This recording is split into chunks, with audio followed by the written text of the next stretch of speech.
It all started with a certified letter, the kind of envelope that makes your stomach clench before you've even opened it. Inside, embossed with the self-important crest of the Westwood Meadows Homeowners Association, was a single sheet of paper that dripped with passive aggression. It informed me, Mr. Frank Sterling of Lot 72, that my backyard pond was in violation of community guidelines. The specific infraction, according to Section C, Paragraph 4, Subsection B of our labyrinthine bylaws, was that it was excessive in size for a non-commercial decorative water feature. Excessive. That was the word they used. My name is Frank, and for 40 years I worked as a civil engineer, specializing in hydrology and large-scale water management systems. When I retired, I didn't want a gold watch or a fancy cruise. I wanted a pond. Not some glorified puddle with a plastic flamingo, but a real, living ecosystem. I spent 2 years planning it, a full year excavating and landscaping. It was a quarter-acre marvel, kidney-shaped, lined with native stone, and fed by a self-sustaining filtration system of my own design. It was my masterpiece, the culmination of a life spent understanding water. The letter was signed by Carol Pritchett, the newly elected HOA president, a woman who had weaponized boredom and a clipboard into a neighborhood reign of terror. What Carol didn't know, as she sat in her beige-on-beige house 3 streets away, was that my understanding of regulations went far beyond water tables and flow rates. I'd spent decades navigating the bureaucratic mazes of city, state, and federal governments. She thought she was citing a violation. What she was actually doing was signing the warrant for the grand opening of the busiest commercial enterprise our sleepy subdivision had ever seen. Have you ever had someone in a position of petty power try to ruin something you love? Let me tell you, the satisfaction of turning their own rulebook into a weapon against them is a pleasure unlike any other. This is the story of how I turned my backyard pond into a legally untouchable, HOA-infuriating private marina. My first instinct, of course, was to be reasonable. I believed in process and calm discussion. I gathered my original plans, the soil analysis reports, the schematics for the closed-loop drainage system, and the written approval I'd received from the previous HOA board 2 years prior. I tucked them all into a neat portfolio and attended the next monthly meeting, held in the community clubhouse that always smelled faintly of stale coffee and disinfectant. The room was sparsely populated with the usual suspects, a few retirees, a young couple who looked lost, and at the head of the table, Carol. She presided with the grim authority of a low-level dictator, flanked by 2 other board members who nodded at her every word like bobbleheads on a dashboard. When my turn came, I laid out my case calmly and logically. I presented the prior approval, explained the ecological benefits of the pond, and even offered to plant a row of privacy-enhancing arborvitae along the property line, though no one could even see the pond from the street. Carol didn't even glance at my documents. She pushed my portfolio back across the table with 2 perfectly manicured fingers. "Mr. Sterling," she said, her voice syrupy with condescension. The previous board was notoriously lax. "We are here to restore the aesthetic integrity of Westwood Meadows. Your feature is simply too large. It sets a precedent." I tried to explain that it wasn't a feature, but a complex hydrological system. Her eyes glazed over. "The bylaws are clear," she interrupted. "You have 30 days to begin draining it, or we will begin issuing fines of $100 per day." The bobbleheads nodded. The matter was closed. I walked out of that clubhouse not angry, but with a cold, clear sense of purpose. My attempt at reason had been met with willful ignorance. She hadn't just dismissed me. She had dismissed my life's work. The escalation was on her. That night, I didn't sleep. Instead, I sat in my study, the glow of my monitor illuminating stacks of paper. I pulled up the Westwood Meadows HOA covenants, conditions, and restrictions, all 128 pages of them. I read them line by line, highlighting, cross-referencing, looking for the weakness I knew had to be there. Bureaucracies, no matter how small, always have loopholes. They are built by humans, and humans are fallible. I was going to find Carol's mistake. My search began with the HOA's own governing documents. They were, as I suspected, a masterpiece of amateur legal work, likely cobbled together from an online template. The section Carol had cited was poorly defined, using vague terms like appropriate, harmonious, and excessive. These were subjective words, legally flimsy. I could probably fight this in court and win, but a lawsuit would be long, expensive, and stressful. I wasn't looking for a war of attrition. I wanted a swift, decisive victory. I wanted to build something, not tear her down. Or rather, I wanted to build something that would metaphorically tear her down. The search expanded. I moved from the HOA bylaws to municipal zoning codes, then to county ordinances, and finally, to state-level regulations. For 2 days, I lived on coffee and cold-cut sandwiches, my desk disappearing under a sea of printouts. I was mapping the entire legal ecosystem in which my property existed. And then at 2 a.m. on the third day, I found it. It was buried deep within the state's Department of Natural Resources Administrative Code in a section pertaining to navigable waterways. It was a single, beautiful sentence that made my heart sing. The state defined a navigable waterway, not by its connection to other rivers or lakes, but by its ability to support watercraft. Regardless of its origin or its isolation from other bodies of water, my pond was a 1/4 acre. That was over 10,000 square feet. It was easily deep enough for kayaks, canoes, even small electric motorboats. It was, by the state's definition, a navigable waterway. And here was the kicker. While local HOAs could regulate things like pools and fountains, their authority was explicitly subordinate to state and federal laws governing commerce and transportation on registered waterways. It was an aha moment of pure, crystalline clarity. Carol was trying to regulate my decorative pond, a term that existed only in her little HOA bubble. She had no jurisdiction over Marina. A plan began to form, not just a defensive one, but a gloriously, wonderfully offensive one. I wasn't just going to declare my pond a waterway. I was going to lean into it. I was going to open a business. My pond wasn't excessive. It was commercially viable. The beauty of the plan was its simplicity, its elegant use of Carol's own weapon, bureaucracy, against her. She wanted to play by the rules? Fine. We play by all of them, right up to the state and federal level. She was the queen of a tiny, insignificant anthill, and I was about to call in an airstrike from an eagle. My first step was to formalize everything. I spent a morning on the phone with an old colleague of mine, a maritime lawyer named Dave, who now spent his days helping yacht owners navigate tax law. When I explained my situation, there was a long pause on the other end of the line, followed by a slow, deep chuckle that grew into a full-throated laugh. "Frank, you magnificent bastard," he said. "It's insane. It's petty. And it's 100%, unequivocally, legally sound." He confirmed my reading of the state code and gave me a checklist. To be a legitimate commercial marina, I needed 3 things: a registered business entity, a permit from the state, and demonstrable commercial activity. The first part was easy. I went online and, for the low price of $125, registered a new limited liability company with the state. I named it Cypress Creek Landing, LLC, a suitably grand title for my humble pond. Next, I filled out the application for a private waterway use permit from the Department of Natural Resources. It was a form clearly designed for lakeside resorts and riverfront shipping depots, asking for things like tonnage capacity and fuel spill contingency plans. I answered every question with meticulous, engineering-level detail, calculating the displacement volume of a standard kayak and outlining my spill plan, which consisted of a bucket and some highly absorbent shop towels. I paid the $50 application fee and sent it off via certified mail, a little ironic wink to Carol. The final piece was the commercial activity. I couldn't just call it a marina. It had to function as one. That meant I needed docks and tenants. A quick search online led me to a company that sold modular, easy-to-assemble floating dock kits.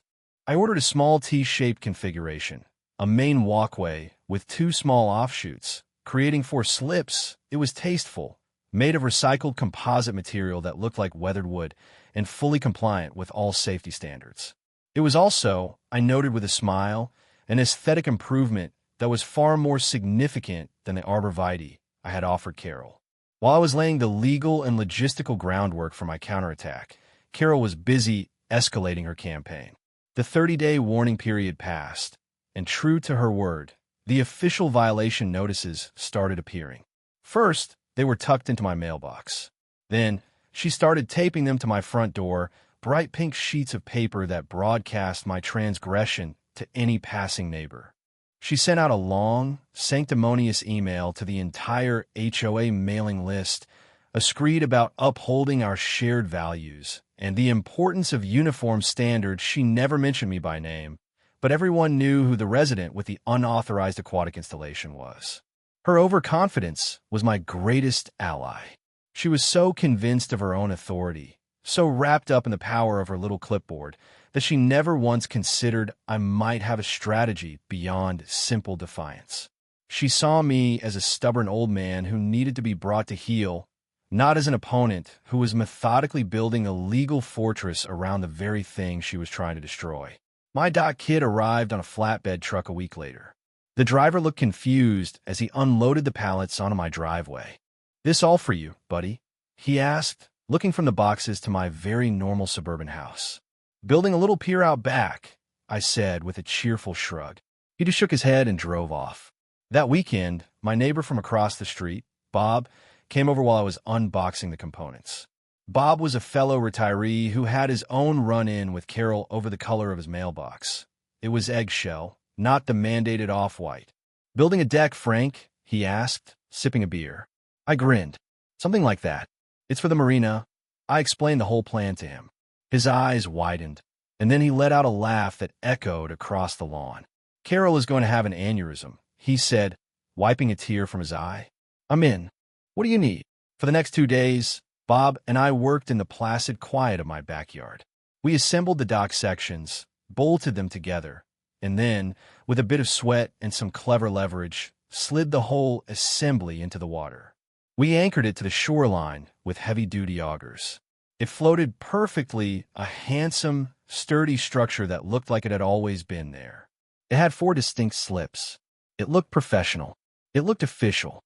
The final touch was the sign. I had it custom-made, a simple, elegant piece of routed wood that read, "Cypress Creek Landing Marina. Private slips available. Inquire at Lot 72. I mounted it on a post at the edge of my lawn, clearly visible from the sidewalk. The trap was now set. The first tenants of Cypress Creek Landing Marina were not, I admit, high-paying clients. Slip A was immediately occupied by my 10-year-old grandson's bright yellow kayak. Slip B was claimed by Bob, who, in a gesture of solidarity and pure mischief, paid me $1 in cash to lease the spot for his ancient, slightly dented aluminum canoe for the entire season. We even drew up a formal contract, which we both signed with theatrical solemnity. The real turning point came a few days later. A family who lived down the street, the Hendersons, had 2 kids who loved paddleboarding on the local reservoir. They saw the sign and knocked on my door. "Is this for real?" Mr. Henderson asked, a bemused smile on his face. "You're renting out spots on your pond?" I gave him the official tour. I showed him the sturdy dock, the easy water access, and explained the amenities, which included a garden hose for rinsing off equipment. "Carol Pritchett is trying to force me to drain the pond," I explained frankly. "This is my way of protecting it. It's a fully licensed and legal commercial waterway." The Hendersons exchanged a look, not of concern, but of pure delight. They'd had their own battle with Carol over a basketball hoop. "We'll take the other 2 slips," Mrs. Henderson declared. "How much?" I told them $20 a month per slip. It was absurdly cheap, but the price wasn't the point. The point was the transaction, the signed agreements, the legitimacy. That weekend, the Marina came to life. The Henderson kids were out on the water, their laughter mixing with the chirping of the birds my pond attracted. Bob and I sat in lawn chairs, drinking iced tea and watching the harbor traffic. It was idyllic. It was exactly the kind of quiet, neighborly community life you'd think an HOA would want to encourage. Of course, it didn't take long for word to reach the Queen. On Monday afternoon, I saw her car crawl past my house. It slowed to a near stop as she stared at the sign, then at the kayaks and canoe bobbing gently at the dock. Her face, visible even from a distance, was a mask of incandescent fury. The very next day, a new notice was taped to my door. This one was on blood-red paper. It announced an emergency HOA board meeting to be held that Friday. The agenda contained a single, ominous item: discussion and vote on immediate enforcement action, including substantial fines and foreclosure proceedings for egregious and unauthorized commercial bylaw violations at Lot 72. She had taken the bait. Hook, line, and sinker. The emergency meeting was a spectacle. Carol had clearly spread the word, painting me as some kind of rogue developer intent on turning Westwood Meadows into a commercial slum. The clubhouse, usually half empty, was packed. People I hadn't seen in years were there, drawn by the scent of drama. Carol had stacked the deck, ensuring her supporters were in the front rows, ready to nod and murmur in agreement. She opened the meeting not with a gavel, but with a diatribe. "My fellow homeowners," she began, her voice quivering with manufactured outrage. "We are here tonight because one of our own has chosen to flagrantly disregard the rules that protect our property values and our way of life." She gestured vaguely in my direction. "This resident, despite repeated warnings, has not only refused to rectify a clear violation, but has escalated his defiance. He has constructed an unauthorized commercial structure and has begun running an illegal business from his backyard." A low grumble of disapproval rippled through her supporters. "He has built a marina," she said, the word tasting like poison in her mouth. "A marina in the middle of our peaceful, residential community. This is a mockery of our bylaws and an insult to us all." She went on for another 5 minutes, laying it on thick, talking about noise, liability, and the degradation of their shared community aesthetic. Finally, she arrived at her grand finale. "Therefore, I am putting forth a motion. First, to levy the maximum possible fine of $5,000 for unauthorized construction. Second, to continue the fine of $100 for every day the pond and the illegal dock remain. And third, to authorize our legal counsel to immediately begin foreclosure proceedings if the violations are not rectified within 7 days." She looked around the room, her eyes gleaming. "All in favor?" she asked, her voice triumphant. Several hands shot up. She was about to call the vote when I stood up slowly. "Madam President," I said, my voice calm and steady, cutting through the tension in the room, "I believe I am entitled to speak on a motion that concerns my property." Carol's smile tightened. She couldn't refuse. "You have 2 minutes, Mr. Sterling," she snapped, clearly annoyed at the interruption to her coronation. "Thank you," I said. "I won't need that long." I walked to the front of the room, holding a single, slim portfolio, the same one she had dismissed weeks ago. I stood before the assembled homeowners, not as a defendant, but as an educator. Carol expected me to argue about the size of my pond or the interpretation of the HOA bylaws. I was about to change the entire frame of the debate. "Carol and members of the board," I began, my voice clear and measured, "you have accused me of running an illegal business and constructing an unauthorized structure. I am here to tell you that you are mistaken on both counts." I opened the portfolio. The first document I held up was a professionally printed certificate embossed with the state seal. "This," I announced, letting everyone get a good look, "is the official certificate of organization for Cypress Creek Landing, LLC, a legally registered and recognized business entity in this state. Far from being an illegal operation, my marina is a fully compliant corporate citizen." A murmur went through the room. Carol's triumphant smirk flickered. I then produced the next document. "This is a private waterway use permit issued by our state's Department of Natural Resources. It certifies that the body of water on my property is a registered waterway, subject to state, not HOA, regulations regarding its use." I paused to let that sink in. The silence was deafening. "As for the dock," I continued, "it is not an unauthorized structure. It is necessary commercial equipment, essential to the operation of a state-permitted marina, just like a cash register in a shop or a delivery truck for a courier. And finally," I said, pulling out the last items, "here are copies of the slip rental agreements signed by my clients, Mr. Bob Maxwell and the Henderson family, both of whom are homeowners in good standing in this very community." I placed the documents on the table in front of Carol. Her face, which had been a healthy shade of indignant red, was now a pale, waxy white.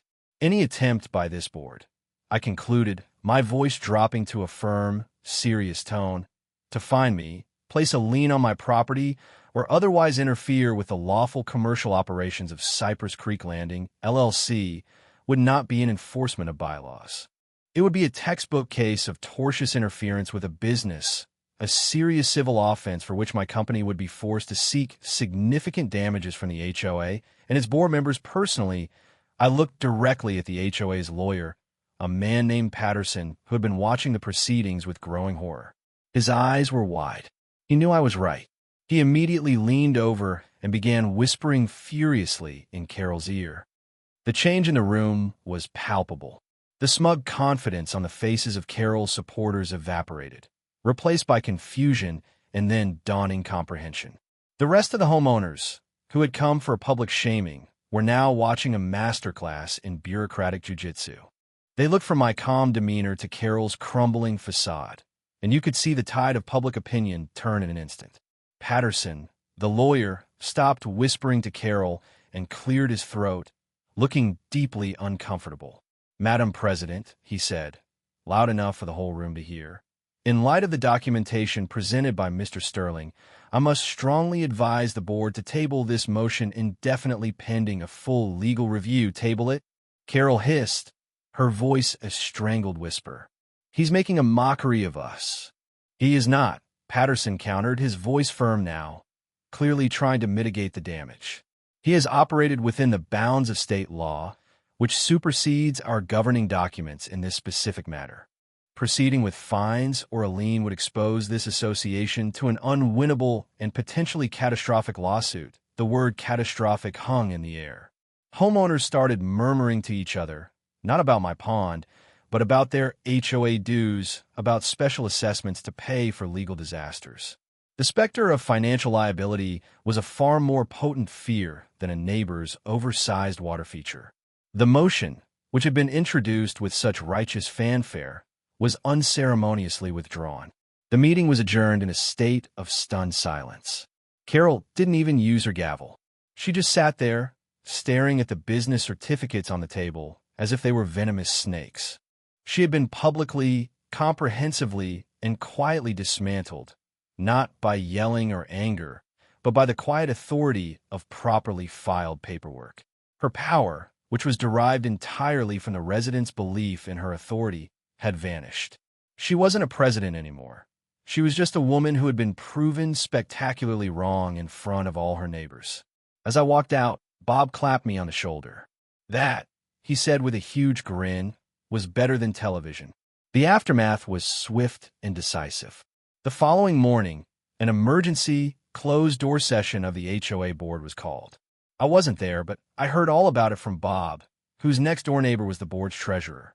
Apparently, Mr. Patterson, the lawyer, had laid out the grim reality in no uncertain terms. They had zero legal standing. Any further action against me would be met with a lawsuit they would lose, and the cost would be astronomical. He advised them not only to drop the matter entirely, but to issue a formal apology to avoid any lingering bad faith claims. Faced with a rebellion from her own board members who were now terrified of being held personally liable, Carol Pritchett resigned as HOA president, effective immediately. Her reign of terror, built on a foundation of bluff and bluster, had crumbled under the weight of a single, well-placed legal fact. My life, and the life of the neighborhood, changed for the better. The Cypress Creek Landing Marina became a beloved, if quirky, institution. I kept the rental fees comically low, just enough to cover the cost of a new water filter and liability insurance. More neighbors joined in. Soon, all 4 slips were consistently full with a rotating fleet of kayaks, canoes, and paddleboards. The pond, which Carol had decried as an eyesore, became the community's social heart. On summer evenings, you'd find families gathered on the grassy bank, watching the kids paddle around. We started an informal Friday evening happy hour by the docks. People who had lived on the same street for years, but had never spoken, were now laughing and sharing stories. The marina didn't degrade property values. it built community. I learned a valuable lesson through all this. When you're faced with a petty tyrant, you don't have to sink to their level. You don't have to meet their anger with more anger. The most effective weapon is to be smarter, calmer, and more prepared. Bullies like Carol rely on their victims being intimidated and uninformed. The moment you know the rules of the game better than they do, the game is over. Justice isn't always loud. Sometimes, it's the quiet rustle of a correctly filed permit, a silent testament to the fact that knowledge, properly applied, is the ultimate form of power. So what about you? Have you ever found a clever, legal way to get back at someone who thought they had all the power? I'd love to hear your stories in the comments.